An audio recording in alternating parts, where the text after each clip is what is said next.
Hello everyone, welcome to everything in one platter.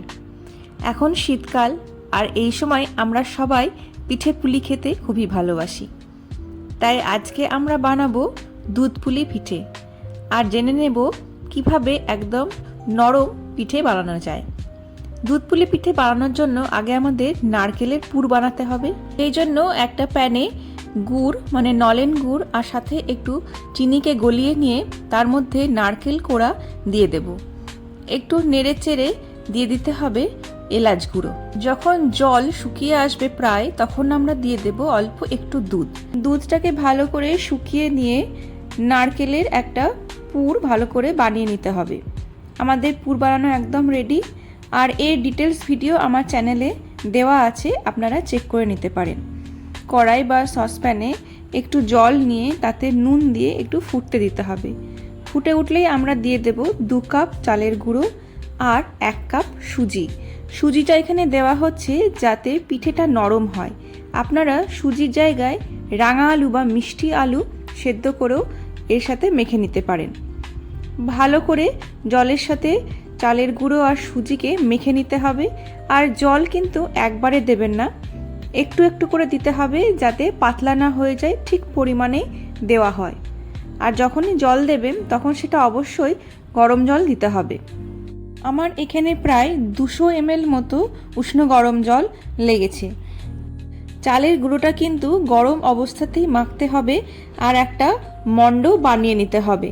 আমার এখানে মাখা হয়ে গিয়েছে। এবারে আমি এটা একটা ঢাকনা দিয়ে ঢেকে রাখবো যাতে ঠান্ডা না হয়ে যায়।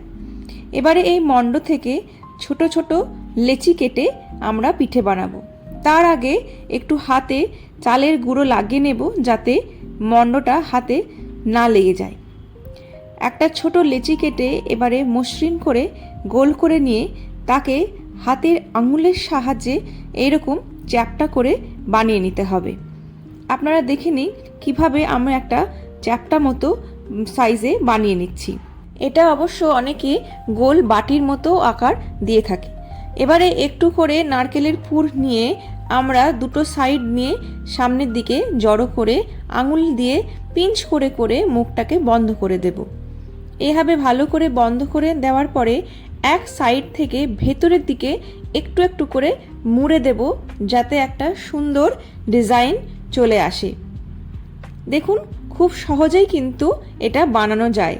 এটা বানানো এমন কিছু কঠিন নয়, 1-2 বার করলে পরেই প্র্যাকটিস হয়ে যাবে।